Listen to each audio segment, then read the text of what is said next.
Lecture de la lettre de Saint Paul apôtre aux Colossiens, chapitre 1, des versets 9 à 14.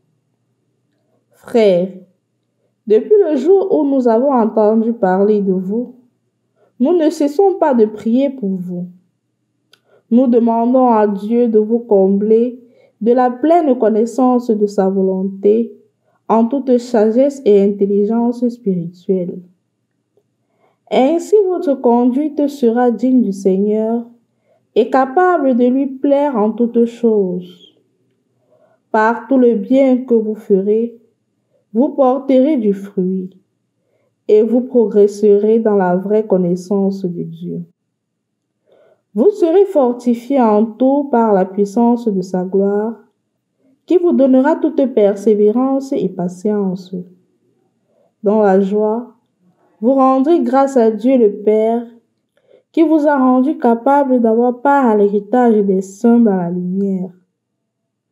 Nous arrachant au pouvoir des ténèbres, il nous a placés dans le royaume de son Fils bien-aimé.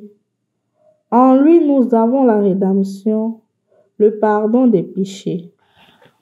Au nom du Père et du Fils et du Saint-Esprit, Amen. Loué soit Jésus-Christ. Dans cet épître aux Colossiens, ce qui me marque, c'est cette première parole de Jésus. Depuis le jour.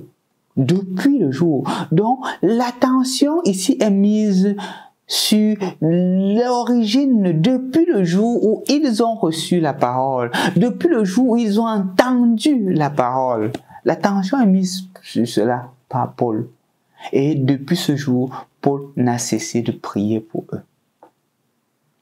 Je voudrais partager avec vous une chose que je tire dans le petit livre d'une vie réussie de Anselm Grün. Et dans ce livre, Anselm Grün dit que le premier chemin d'une vie réussie, c'est l'attention. Il dit le tout premier chemin d'une vie réussie, c'est l'attention.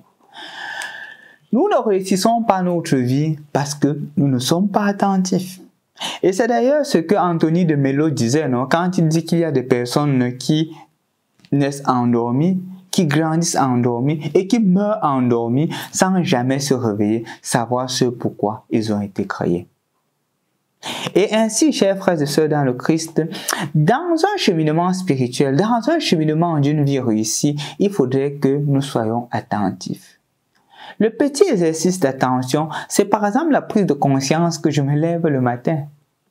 La prise de conscience du fait que je sois en train même de me doucher, que l'eau est en train de passer. Et justement, quand je prends conscience, le sens et la signification changent. Je donne un exemple simple. Lorsque je me douche, si je suis en train de me doucher parce que je sais que je dois me nettoyer pour aller au travail, je ne prends pas conscience. Mais si par exemple, lorsque je me douche, je me rends compte que je suis en train de purifier le corps était sale, je suis en train de purifier ce corps, je rends grâce à Dieu. Mais je vais au-delà. Je me dis aussi à un certain moment que, est-ce que je ne dois pas purifier mon âme? De la même manière que Dieu me donne de l'eau pour purifier le corps, il me donne des atouts aussi pour purifier mon âme. Dieu ne purifie pas seulement mon corps. Il ne veut pas seulement que l'aspect extérieur soit pur. Il voudrait aussi que l'aspect intérieur soit pur. Est-ce que c'est mon attitude? Est-ce que c'est mon attitude en face de la volonté de Dieu? Est-ce que je suis suffisamment humble? Est-ce que je suis suffisamment attentionné pour pouvoir voir la présence de Dieu? Ce qui fait Paul être un bon pasteur, c'est son attention, non seulement à son égard, mais à l'égard des autres, depuis le jour.